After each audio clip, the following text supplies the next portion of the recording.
Likewise, in Pennsylvania, we have seen the, the equity of publicly owned lands and publicly owned buildings being leveraged for low-income housing and affordable housing. These changes will come about in country, we think, which are very beneficial. Likewise, in the countries of the European Union, you find that Article number 34 in the European Union rules, which also provides for the support for the provision that the funds that is made available.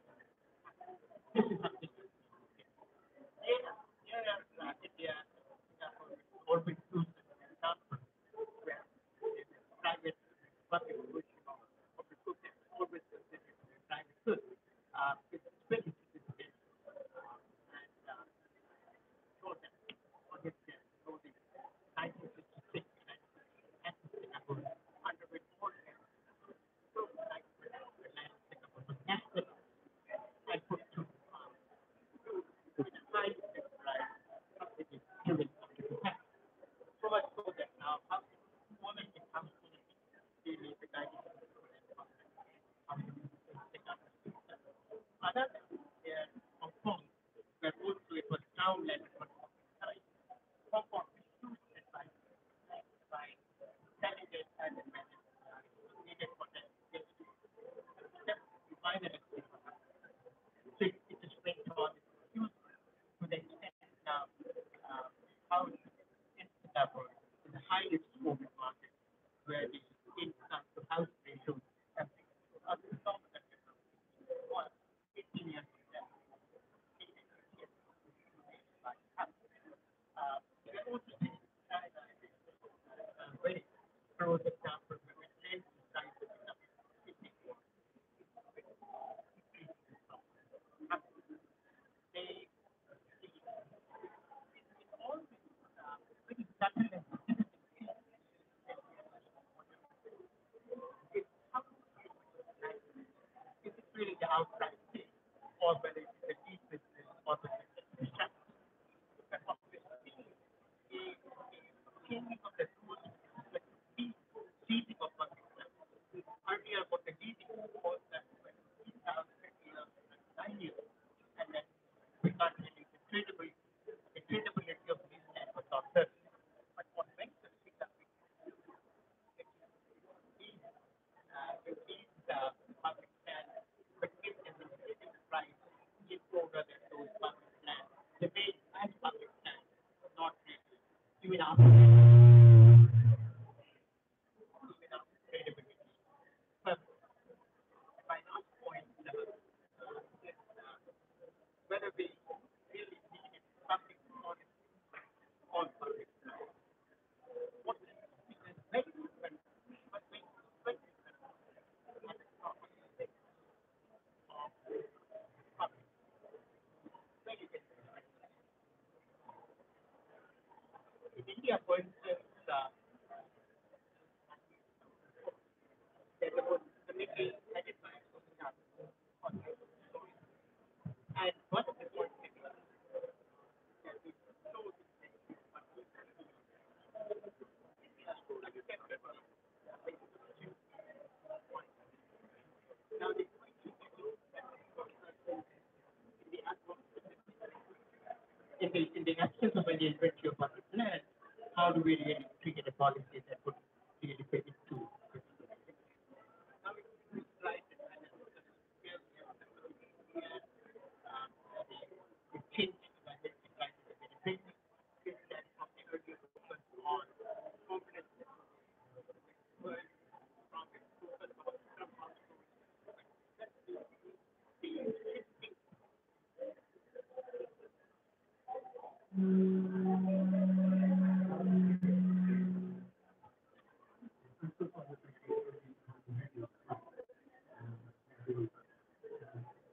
one of the key questions was whether the broadening of the whole scope of the subject, whether it go away from limited to shares of certain households or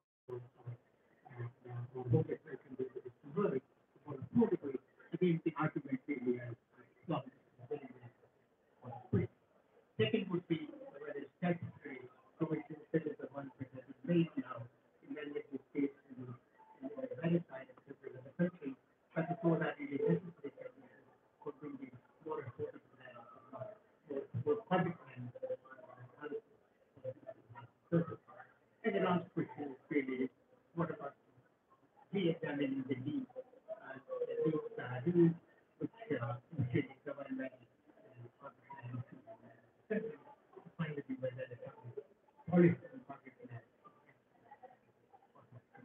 Thank you. Thank you, sir, for highlighting some of the key issues. May I now request the Honorable Minister to What I would recommend is that we hear the panelists first. So if who would like to go first amongst the panelists? Huh? Okay, then we let the questions and the session go on, and I'll intervene at a later stage. we begin with Professor Jagan Shah, who is an architect planner and is the director of the National Institute of Urban Affairs.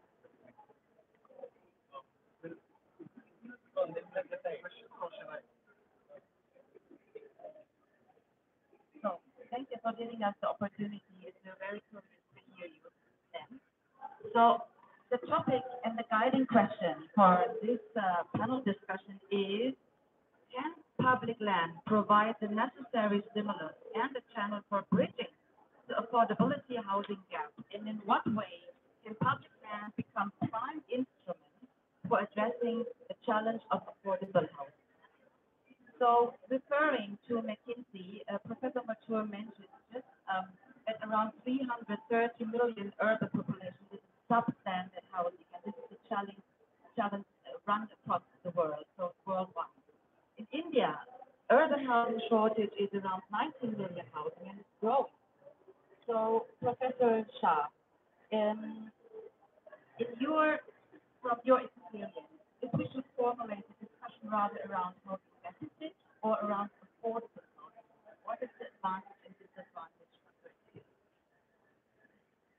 Thank you, Tanya. I just have a few observations to share. Professor Martin has laid out, I think, the broad framework of the larger issues in relation to leasing or ownership of land. I think the key question really is about the quality of the property that's available. Presently, the market actually does meet the requirement for affordable housing, but it meets it in the form of slums and informal settlements. And clearly, the challenge before us is how do we provide decent housing? That is the word that our Prime Minister has used on many occasions. We must provide decent housing that has sanitation, that has access to schooling and other kinds of community facilities in a particular position where, in a location where people are also not alienated from their livelihood. That's a planning challenge, not only an ownership of land challenge.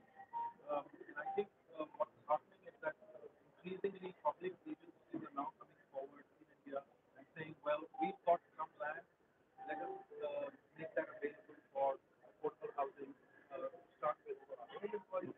I can take program studies. The challenges of targeting the affordable housing investments by the government, targeting those investments very well. And I don't think we can use one brush to actually paint the entire picture of affordable housing. It's very granular as a problem. In every city, the sites and the locations of affordable housing requirements are very different. Therefore, it is the planner that has to start playing a very important role in the provision of affordable housing. And lastly, I would say that very important for us to recognize that affordable housing is a public good.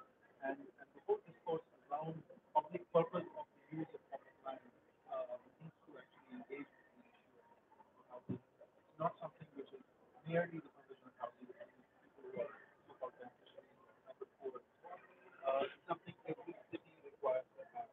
It is part of the infrastructure of any productive city.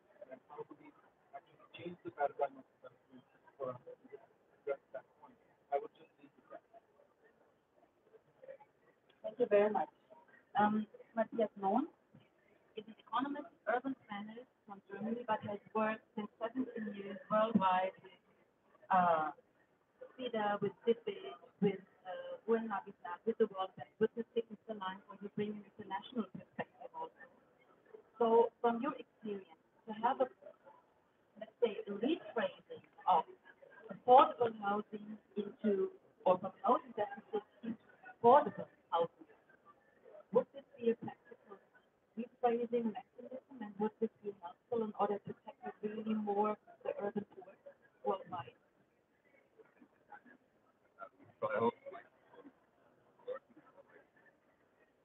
have to take it closer. Okay. Um, so I think to rephrase it as an affordable housing deficit is actually a good hint because it hints at the problem. And so affordability is kind of like a basically it's like an economic equation. So you have like the cost of the house or physical product of the design, which needs to be adequate, and then there's like the income that the household can spend on housing every month, and then there's the amortization, so the financial intermediation, which translates that income into a loan. And if the loan is large enough, or the affordable loan is large enough to afford adequate housing, then you have like affordable housing that is actually accessible to the people.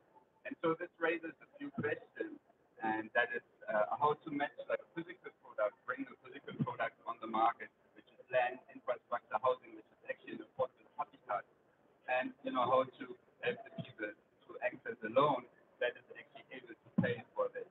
And so I think to rephrase the housing deficit as an affordable housing deficit is useful because it puts this equation into question how to make the two worlds, the financial and the physical, match on the stage. And so basically, in regard to the question of like what is affordable and adequate, I want to refer to what UN Habitat, how they have framed the human right to housing, and that it is like a progressive realization.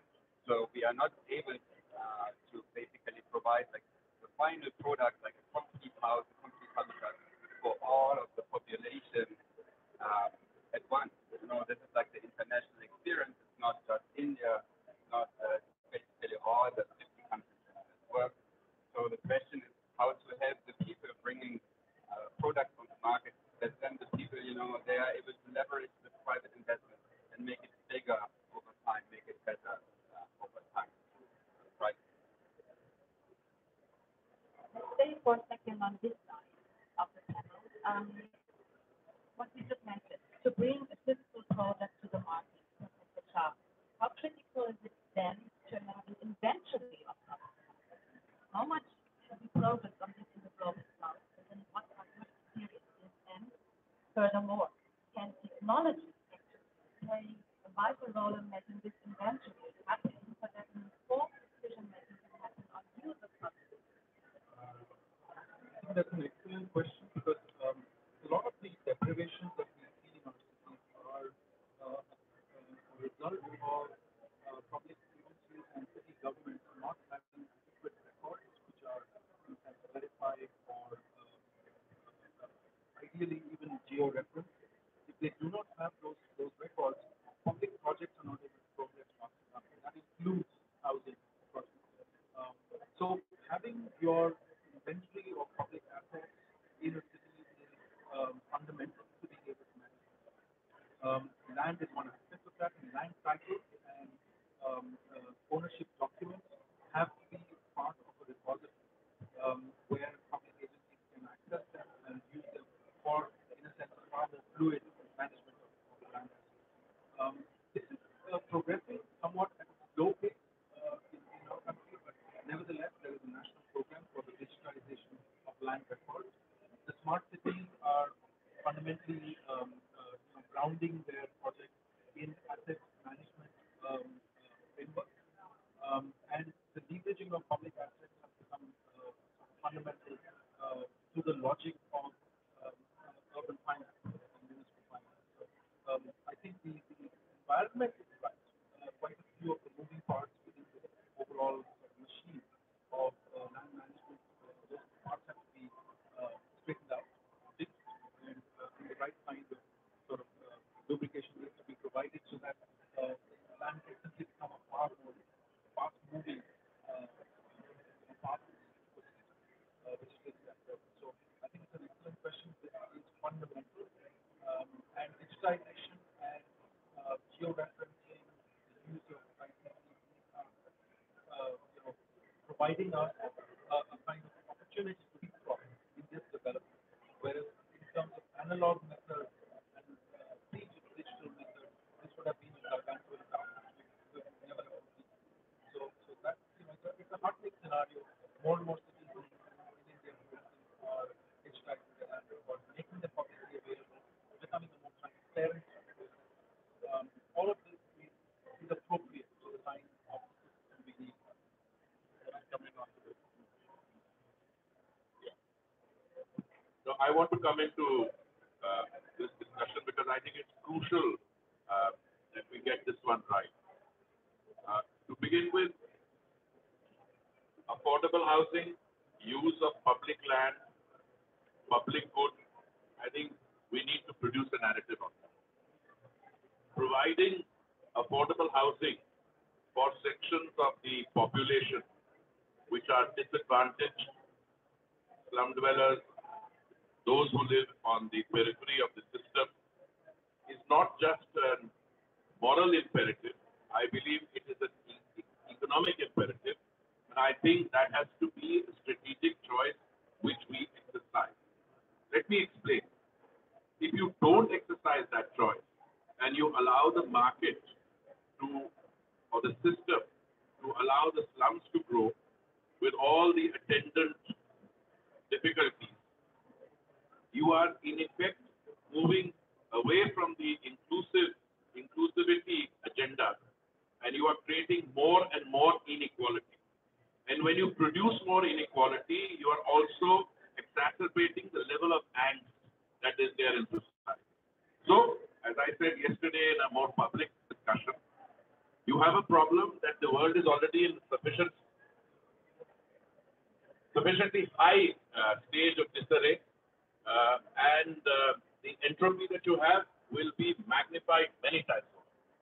Now, reading your background paper, I see that in many cases it is the cost of the land which is the prohibiting factor. The paper, I think Mr. Mathur has prepared, it's an excellent paper. It says in some cases it constitutes 40% of the value. In other cases, it goes up to 80% of the value. Now, the question I have, first of all, where do I come from?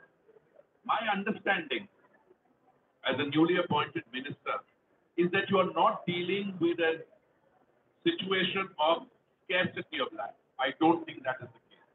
In the case of Delhi, for instance, you are dealing with a sui generis problem where the agency mandated to deal with issues of land, the Delhi Development Authority, does not know how much land it has. And I'm going to say something even more politically incorrect, but I think it needs to be said because I say it often enough. I have not seen in the last decade or so a genuine effort being made to get a real feel and hold on how much land is owned by the people. Why? I can only infer, and the most uncharitable inference that I draw is that if you don't know how much land you have, then you allow those who are encroaching on the land to have a field day. Therefore, one of the things I've insisted on becoming a minister is that the DDA must be digitized. And I'm very happy to inform you that a tender has been floated. Now, once you float a tender, you will ultimately get there. There will be obstacles put. Let me give you an example on land, what we were dealing with many, many decades ago in the area of tax administration. I know for a fact that in the mid-70s or early 80s, there was a great reluctance in the Central Board of Direct Taxes in the Indian Revenue Service to digitize and computerize the revenue collection. You know, today anybody who's an Indian citizen and has to file Indian tax return, it's a pretty hassle-free sort of an exercise. What happens? You immediately, there's a form, you fill it up, file it online. Even if you have complicated income and expenditure patterns, your CA files it for you online, pretty easy, and then you follow it up with a hard copy just in case as a backup. Now, that has more or less cleared up the problems that we had there. The number of taxpayers is a separate issue, but I'm absolutely clear that the fundamental requirement is for us to digitize and find out what the inventory of land holdings is. Now I come to the second problem, because once you have that, you know what the resource is. My own sense is that when you digitize, you'll come to a very interesting conclusion that there is actually no shortage of land. I mean, it's probably not the kind of land you're looking for. And you'll probably find that the land is encroached or it has a JJ colony, it has a slum. It will have to be devised to tailor-made to. Now I come to the next, solving the problem of title and then there being enough. I think Jagan put it beautifully. He said, in any case, the needs are being met by the slums and the others. But what you need to do is to introduce an element where the need is not meant at the lowest level where you're stepping the bottom of the barrel, but that the need is meant in something which is an aspirational ladder, where as you afford, you can change. And then there are other people coming in. My own worry is that I think our real problem is in the next few years only. Because if you look at economies, the United States is an extreme case. I mean, it's a $17–18 trillion economy, and you still have homeless.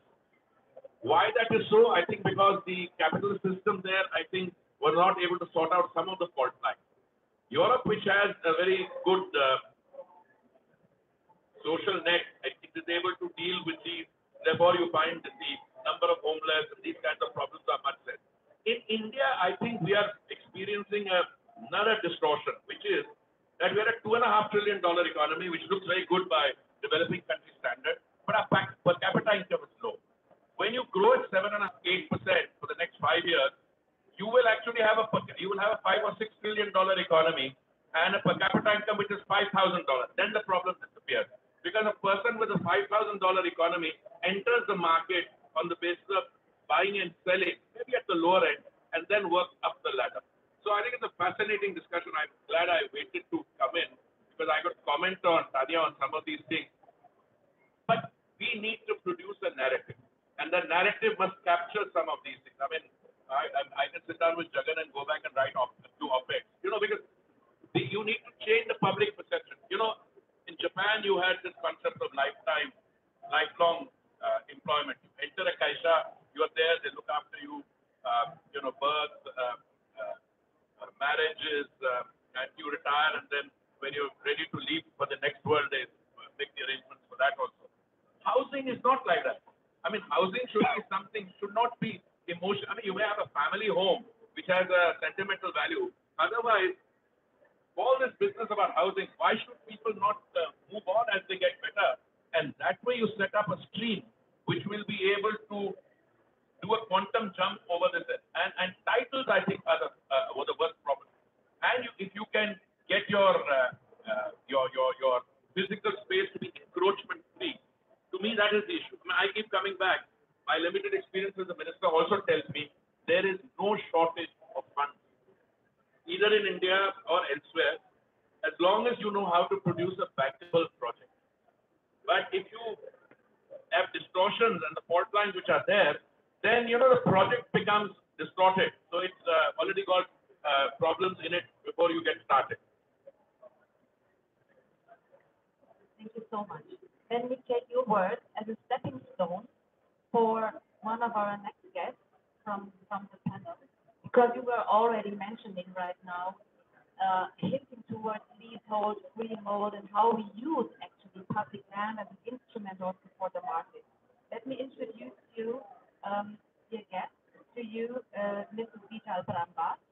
She's director from Mahila Housing Trust in Ahmedabad, in India. She's a civil engineer, and her professional experience has focused on a range of poverty alleviation issues, particularly with women, entrepreneurship, flood upgrading, water, and sanitation.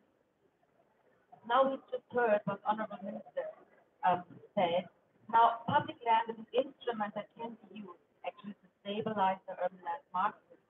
The counter-argument is, we also heard that public land is suboptimally used by now by the public agency. So interesting is to note that countries that traditionally, and we heard this also by Professor Mansur this morning, that countries that traditionally believe in the market are now reserving land for affordable housing through, for example, statutory measures like California, for example, the United States. And countries that had welfare measures before are now withdrawing such legal provisions. Now my question to you is, do we need legal provisions to bring public land in for the construction of affordable housing? We've been working across states in India, working on affordable housing and land for the poor.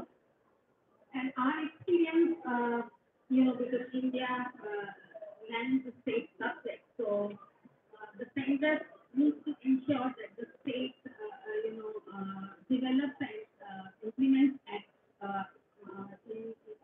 which provide for actually affordable housing. As the minister said, I would absolutely agree no doubt. So the first very big issue that we have been facing is that past which were supposed to formally reserve land for the poor, or where the poor who own the land, have been implemented in a way that poor still continue to sort of only own it, but not legally formally do it, so that they don't get access to subsidies like housing for all or even finance. For example, in Jharkhand, the Chota Nagpur Tenancy Act says that tribals can sell land only to tribals. It means two things. One is that the state cannot acquire land from the tribals for development, so neither for roads nor for housing or anything else. Since it is only to be sold to the tribals, there is a whole mafia between the tribals set up which is grabbing the land, and the poor tribal landowner has no owner, no incentive to go and get it recorded in the land. So it's still in the name of their forefathers, and this is the fourth generation. And you cannot access the housing for all scheme because it requires legal ownership of land. So you do own it, but there is no right. So your systems have to be in place. In many other states, the Urban Land Filling Act, which has been which was instituted to provide land for economically weaker sections. The slums have grown on those lands, but all informally. So what do you do? So there is a one big gold chunk where the past act, which has been instituted to provide formal land for the weaker sections, are now being occupied by that informally and cannot either unlock finance or have access to housing subsidy schemes. And so we really need to look into that. So that's going to free up a lot of land. So in Gujarat, for example, now the government has amended the act so that the urban, the poor residing on the urban land filling act land are now buying that land from the government and are accessing subsidies. That's been started recently.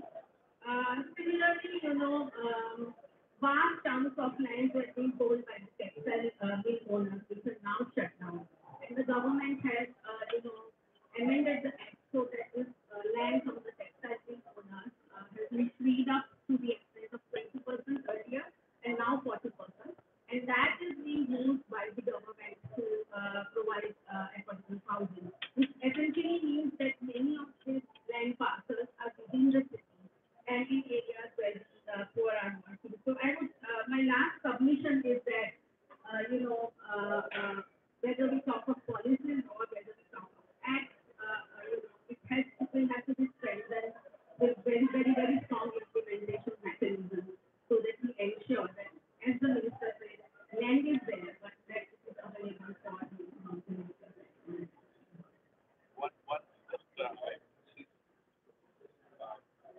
Our colleague made a very important point on the land which was freed up as a result of the textile mills closing down. A few days into my job, I processed something through the cabinet which had been prepared much earlier, so I only pushed it a little. We had a lot of government of India presses, printing presses, about 23 of them all over the country. And frankly, because of change of technology, you don't need that old world printing press where you put things together and put it. Now you can carry out printing functions through your smartphone and get anything done. So we merged 23 printing presses into five, and in the process we freed up 560 acres of prime land. So when this was going through the cabinet, and I was invited to speak, I said we will use it for affordable housing. Now this is land; all these presses were in the land. Of course, we had to ensure that nobody would lose a job because they will get absorbed in the other side. Yes, there's been a little bit of lag, but all manageable. people who are ready to retire will get a golden hand.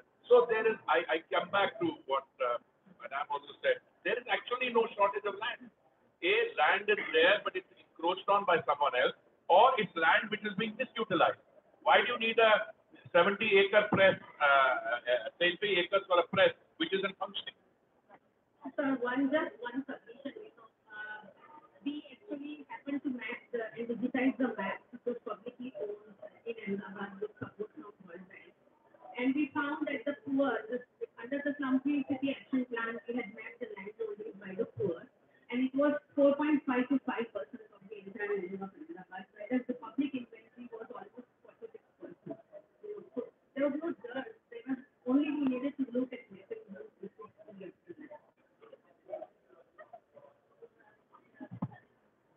Yeah, thank you. Let's stay a little bit on that topic of land market, and I would like now to introduce Mr. Roland White from the World Bank.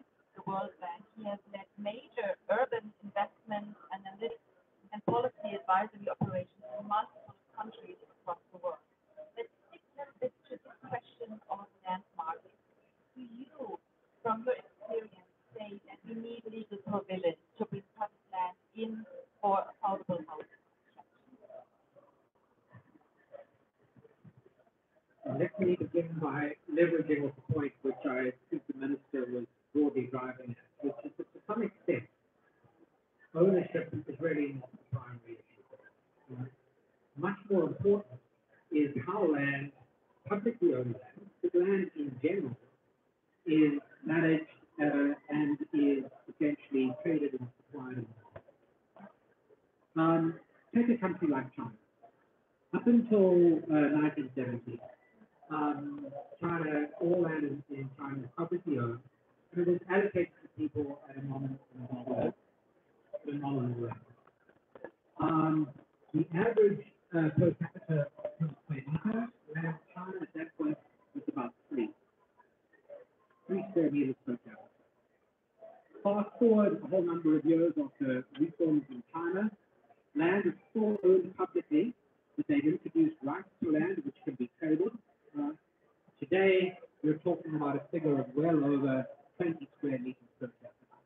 Same ownership, two completely different outcomes, because two completely different policy regimes in terms of how land and the rights to land can be traded. Take a country like Ethiopia. The moment Ethiopia, if you go to Addis Ababa, you will see large swathes of well-located land in the city, which is essentially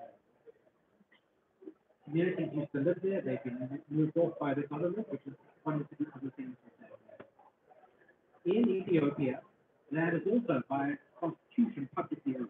All of it. Less than 10% of urban land in Ethiopia is supplied by public auction.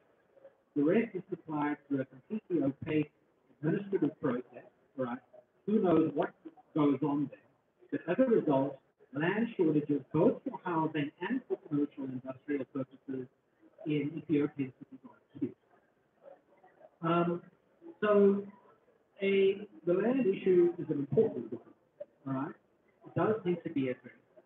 Ownership is often not the key issue, and it is partly a cadastral problem, as the Minister pointed out, which can be resolved with things like digitization, etc.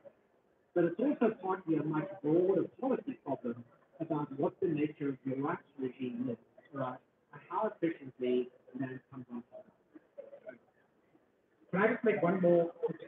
Okay, so just one more set of points, which also I think substantiates to some extent what the Minister is saying. I don't think the notion of a housing deficit is a very useful way to think about the housing problem, right? Firstly, with the exception of those people who are literally on the street, which frankly is very small, everybody has a house, right? Of some kind. Secondly, take South Africa. South Africa has had a huge publicly financed affordable housing program, delivered well over 1 million houses with a population of about 45 million over the last 10 years. The housing backlog of South Africa, officially accounted, has grown, hasn't gone down. Why? because families decompress. As housing supply becomes available, all right, families decompress within, so the housing backlog goes up. I just don't think this notion of a housing deficit is a useful way of thinking about it, which I think is something similar to describing. What you have to think about housing is in terms of a complex of three things. One is the quality of shelter. That's what most people focus on, but it's only one dimension. The second dimension is the quality of services to which that household has access: water, roads, sanitation, etc. And thirdly is its location as in order to provide access to economic opportunities. The way I think is best to think about dealing with the housing problem in the country is not in terms of trying to drive down the backward, but whether a country using a whole range of instruments, fiscal instruments, subsidies, regulatory instruments to make housing market work more effectively, in some cases, the public storage, using a whole complex of instruments, can ultimately help households across those three dimensions consistently. Right? Bearing in mind that while to some extent, I guess we can call land, we can call housing public goods, in the day it's largely private. And it's based, right? People have access to houses, they pay houses, and by and large, most of the costs of housing in most countries of the world is basically borne by private, on the private side, and they go up a ladder over time, which is exactly what the minister said. If governments can help households get access to the bottom rung of the ladder, and you create an environment in which way that they themselves can move themselves up the ladder to increase investment on their side, I think in that sense you move towards more useful. Let me try and fill some of the gaps because I think this is becoming a very interesting discussion. Land owned by the state, public land, is a public good. That's what I'm saying. If the state employs it for social policy objectives, that is for providing a decent, I have to be very careful on what, decent shelter to its dispossessed, marginalized, or disadvantaged communities, that could be processed to be a public service. Now, how do we calculate deficits? Mr. Mathur, in his study, mentioned a figure of 62 million for China, 28 million for India, and 11 million each for Nigeria. But he said that this is the shortfall, and he used the word substandard, if I'm mistaken, and financially stretched. Now, in the practical world, I really don't know how to deal with this. We had a 2011 study in India which placed the gap of housing at around 18 million. We took that 2011 study well before I arrived, and we asked the states, the 29 state governments and the union territories, to validate those figures. And they came back by saying that the figure is actually only 10 or 11 million.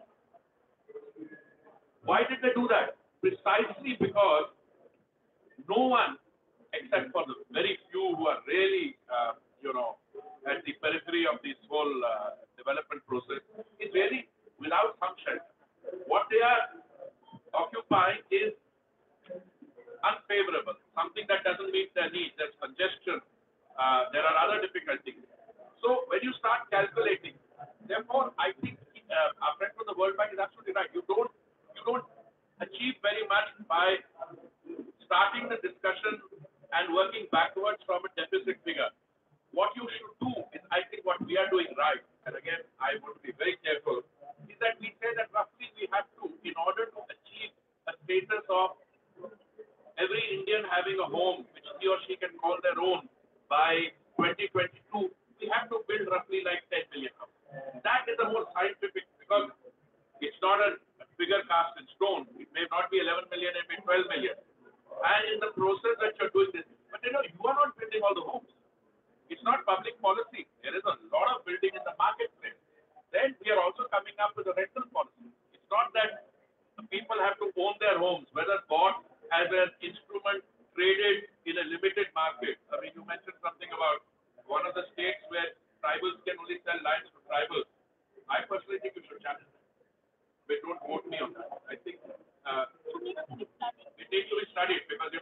can be misunderstood. Yeah, because absolutely, absolutely. I have always said that the reason you should have digitization is to ensure that those in whom the title is read don't end up supporting the encroacher. That is the reason. So if you get more decent housing made, and in our case it has a gender empowerment dimension because anything under the Pradhan Mantri Awas Yojana or affordable houses, title has to be the name of the lady of the house, and therefore gender empowerment. But when you go down this road, produce more housing, people who have done speculative buying, I'm 100% sure that some of the noise that we are picking up as a result of RERA being implemented, an ongoing project between, is not actually people who are suffering on account. These are people who made multiple investments and were hoping that land values would go up. Now that's not going to happen. Once after 70 years of independence, we have an independent regulator called RERA, and the thing is no longer anchored in the informal or the black economy. Now you've got other course correction measures in the market, prices will come down. When prices come down, affordability picks up. Some of the big sharks who were taking money from the unsuspecting buyers and investing it in land banks will suffer. They will move aside. Some acquisitions and mergers will take place, but at the end, a home, whether in the middle income group or in the other groups, higher or lower, will have a more realistic valuation. And that, I think, is part of the problem. If you allow, I don't want to disagree, it's a private thing, but private only to the extent, after all, you can be in New York a member of a cooperative society, and the co-op has its own rules that you can do within that. So when you go to rent in a co-op, it's very different from when you go and rent in a condominium. But the co-op has rules which the people who got on in age will probably make more difficult for the others. But I'm saying that we need to work out, at least in India, a system whereby you demystify this, you make more housing available, you allow people to express their aspirational upward mobility by exchanging this thing, and you also rationalize the market through a number of measures which we have taken and which we are willing to take further. Thank you very much. I find it very, very interesting. So one more point. Sorry. I think our friend from the World Bank mentioned this rights-based approach, or maybe but we have a problem. I spent many years in Geneva and I've spoken of the Indian Constitution. Many of the things that we have done today through the courts were actually in the directive principles of state policy. The courts started interpreting those and making them a basic right, like the right to education, the right to housing. It is coming by another way. We can enforce that right, even though it was not foreseen in the fundamental rights chapter originally, because I think economic growth is giving us that flexibility to be far more progressive than was earlier. Today, an Indian citizen can demand many of these things as a basic right. We were opposing those things multilaterally and plurilaterally because we were worried. So if you grant something as a right and it becomes justiciable and enforceable, and you're a poor country and you will not be able to have the resources. But I think that narrative has been changed. The narrative, so we need to produce a new narrative. That's why I go back to Jagan, which explains what we are trying to do. Because when people understand that you don't like a 30 square meter house, you want 60, wait. In which case, go for renting. And we'll make that easier. My own feeling is that we've just done land pooling in Delhi. Land pooling will actually take the pressure off unauthorized quality. Because no one wants to do something unauthorized. He doesn't want to be illegal. Because you're giving that person no choice but to do something illegal, he or she is getting stuck with the illegal. When I was using the word right in my discussion, I was using it in the term of a legal right, not a human right. In other words, an ownership right or a leasehold right rather than the human right. Just the way I was using it. No, but it's absolutely correct. In Geneva, they were actually making a human right into a justiciable right. And as ambassador, I used to oppose it. But now I'm changing my position because I think you cannot stop people from demanding a decent house as a right. That's part of India growing up. I think that's the key point, right? Because what tends to happen with all of these rights, sort of third generation rights, third dimensional rights, is that they become gradually secure those rights as countries can afford to provide them, right? At a certain point, when you can talk if you want about a right to housing or a right to health, it has no meaning because the country simply cannot provide it as a right. But as you get richer, over time, what happens in Europe, it's arguably beginning to happen in the United States. Some of the discourse is that you're beginning to see the idea of the third generation rights emerging because it begins to make sense for the country to afford to provide. But we are also coming to another interesting conclusion that if you wait for the country to grow up and then provide it, you'll probably never catch up. We are going ahead with higher technology and higher levels of things. I mean, in the last budget session, we announced an insurance scheme in the health sector, which will potentially apply to 500 million people with a coverage of 500,000. People are not understanding. Look, the whole idea is everybody's not going to get sick at the same time. Hopefully, we can get the safeguards in that people will not utilize that insurance cover for what you call induced this thing, with the insurance companies and the hospitals. Like in the United States, I live in New York. And, the problem with the health insurance there was malpractice. It's not that it was very much conceived by President Obama, but the way it's being implemented. So there is always a possibility it'll get there. But in housing, which I think is so basic to the requirements of a population which is aspirational, we need to factor that into the narrative. I find it very interesting that our discussion actually went from figures and deficits actually now to a more qualitative discussion.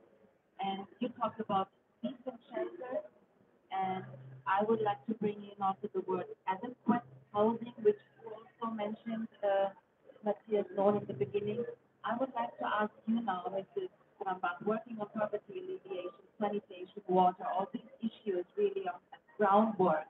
How does this resonate with you from your experience to bring in this qualitative aspect now?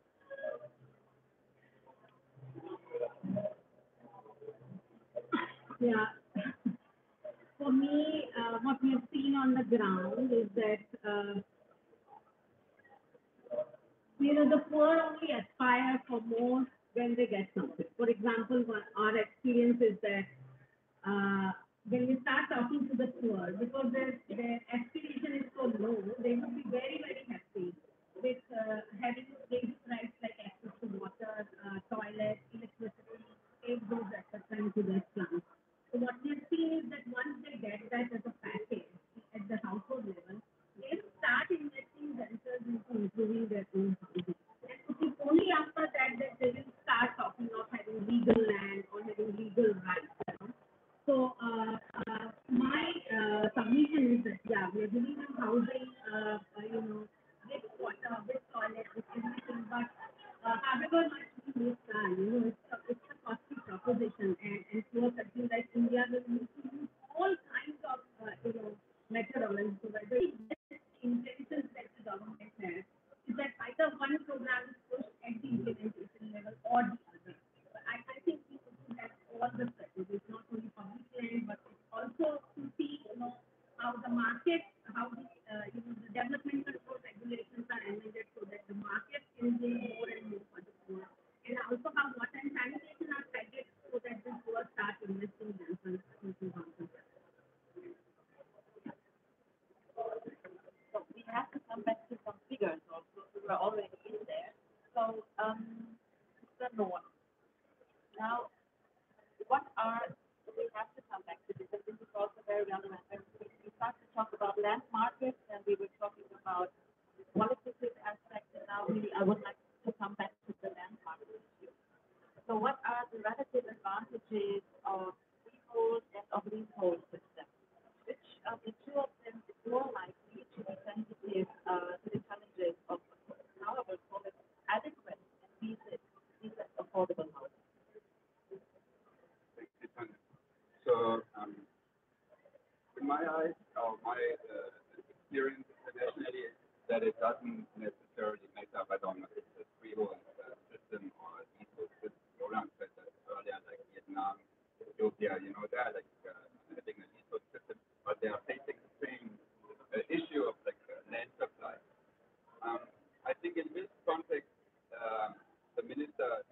phrase it, we are interested in exploring a lease of for not let's say for public asset, not necessarily public good in terms of economics, but a public asset as something that is publicly managed, publicly owned housing and rented and out or leased out rather than giving a free title. And then if you give a lease, actually it's not necessarily interesting as a legal instrument, but it also is a financial instrument because you don't need to pay down the full cost of land. So people can lease the land, but they can own the apartment, and then you have a blended financial legal mechanism that actually will lower the cost that the people need to put down when they move in. And so in that sense, I think a legal leasehold system for a publicly managed or publicly built housing and then leased out can be an interesting good. But I want to phrase it also in the larger picture you said about, let's say, in Indonesia, they call it a housing career. Okay? So you move into a one-bedroom and then you end up at the East River. And so the question is, how can that work, for the population segment that we are really concerned about when we talk about affordable housing. And so they're if we are if we are well educated and we have an international career, we move around a lot. But most poor people actually want to stay in their neighborhood where they have livelihood and social networks, so they stay for the entire time. So if you look at slums, they also have a housing career in slums, but they basically build progressively or incrementally. They have a room, they rent it out once the cost is amortized, then they have a two-bedroom, then they build another room, rent it out again, and or they sell the air rights. I think in Delhi, I don't know if it exists as a legal mechanism already, but they have it in Brazil. You can sell the air rights. We have all these enforceable rights. Exactly, and so this is also a housing career, but it's people stay at the same place.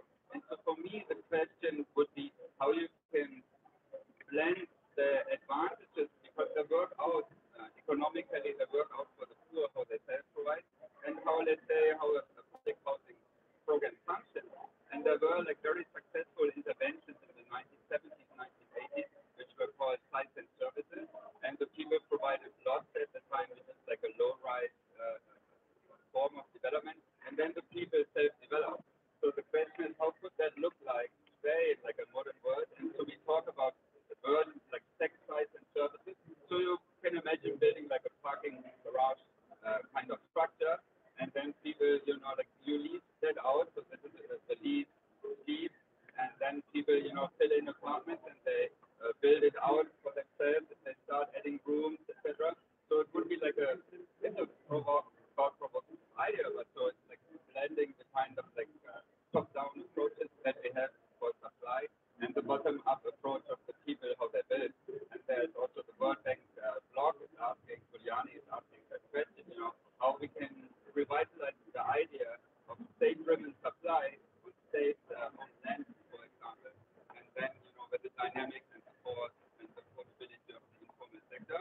And I don't know what is the adequate answer in that context, but I want to phrase it as a question. I would actually like what is actually much longer on the subject, but let's bring it a little bit policy now. A question to you, Professor Shah. Now we've heard that public land accounts for a substantial part of the stock, and we also have learned that most of the land is not optimally utilized by the public agencies. So, my point of opinion, so two actions are required. One is making a thorough inventory. We were talking in the very beginning of our discussion, of public land, and secondly, to improve efficiency and utilization of public land. So the shortage of public land is also because of the regulatory regimes that countries designed to regulate their urban land market. Yet, public land contributes to the moderating of land costs. So in your opinion, would policy on public land be needed? And how would it link up with the national urban policy that is now being elaborated? And the habitat policy that the government is in the making? Thanks, Tanya. Very good question. You know, one of the Indian states, Karnataka, I know only of that state maybe. They have a public land authority, and Bangalore has tried very hard to not only inventarize their public lands but also look at how they can use them. But because of many regulatory issues which don't allow the local authorities to access that public land, they are caught in kind of a conundrum. You may monitor your public land, but you're not able to make them available for everybody. I think why we say that land is a state subject in India, we also need to recognize that land is not a local subject. That's a problem. Cities don't actually make the policy on how they use their land. It's interesting if you look at the decentralization constitutional amendment, the 74th amendment does not even list as one of the functions of the municipality to provide health. It is supposed to, the municipal corporation is supposed to look at slum rejuvenation and so on. You know, so it has an ameliorative function rather than actually to provide housing. It's the development authority which has been traditionally given the task of developing housing. Now it's no longer tenable or sustainable for development authorities to be so because their purview is outside of the municipal limits. So we have, I think the policy issues are quite large. I must iterate that the planning function, which must be actually in the hands of the municipality, that is essential for this because otherwise what you're doing is your targeting of housing is based on income levels and so on. I believe that targeting, the targeting of different types of housing and belonging to particular it's ridiculous. Our minister himself mentioned that he started off with a room with a kitchenette. He was not an economically weaker person. He started because that's the different sizes of accommodation available. You need to make sure that different sizes are available in cities. In fact, a higher density of smaller apartments in the heart of town, near CBD, and possibly the elite can live in very large units where they can afford to travel large distances or now won't even need to travel because of this. They can live farther away from the CBD. Now, that variegated and differentiated laying out of density is the planner's domain. The planner is not providing services to the municipal corporations. So we've got to, at a policy level, try to connect the dots between the land management issues, the land pricing and other issues related to that, and make sure that it's also connected to planning. I come back to planning. The planner has to start weighing in with looking at how densities are played out. Where even within the planning theology or dogma, there are two types of things that people use. One is people per hectare, so there's person density. But dwelling units per hectare is your critical measure. And you need to provide higher numbers of dwelling units per hectare in parts of town where people need to access affordable housing. And naturally, because of the cost of land, those become smaller units. Because otherwise, you need to pay a king's ransom to actually pay for a larger unit in the part of town where the land prices are high. So I think this is, these are a number of issues which clearly there's no silver bullet for this. They need to be dealt with. And I think Vijay Ben said that we need to throw everything we have at it. It's not a problem that we solve one measure. It's going to need every city to come up with different strategies for themselves to actually make their housing. So I just comment before I run away. I believe I have another meeting. But it's not as if you start with a single room and then you progress at the end of the day and you need 6,000 square feet. The fact of the matter is your capacity to use 6,000 square feet also diminishes. You end up starting with a single room and then you come down. I mean, most elderly people, a lot of my friends are actually now actively contemplating high quality retirement homes for the aged or etc. etc. Once you get demystify this, you look at the overall supply and what you have to add, I think don't underestimate the magic of the market. It will actually provide. Just as a German friend was saying, even within the slums or the favelas, there are tradable rights being witnessed. I know in the Brazilian favelas, I mean, you know, it looks as if it's a concentration slum from outside. I once told my prime minister, he said, oh, there are many slums. I said, yes, except that the condition in some of the slums are better than in the elite colonies we have in Delhi. He said, what do you mean? I said, they all have water, they all have electricity, they all have, title, and this was not this prime minister, Dr. Manmohan Singh. Fact is, that is the reality which has evolved. And that reality is also evolved because that's a country 3 times India's size, but 1/6 of India's population, and it is all the entire population lives in cities along the coast. Now, if they were to go inward, but there was nothing. That's why Brasilia was built, to produce a new city in the middle. So I think all this can say, but from our point of view, I think we are within the striking distance of being able to solve a problem. I think we need to get the narrative right. But I just have to run away. I want to thank you for, on my side, please continue. I think it's a great idea to have a interactive session on affordability and on things. And I like this German-Indian collaboration. We in India, I read this thing, Mr. Mathur's note. We add 1 million to our urban population every month. Every month, he said. And our urban population is about 4.5 times the German population.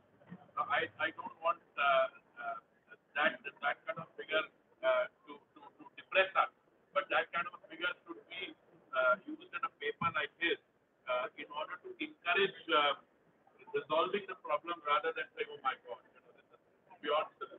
Thank you very much.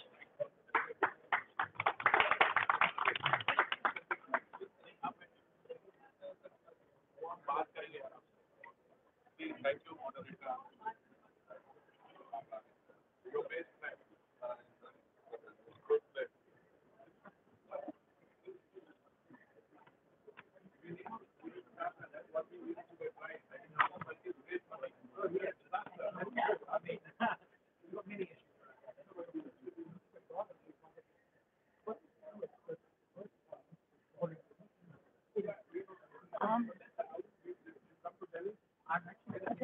हमको वो चाहिए था ना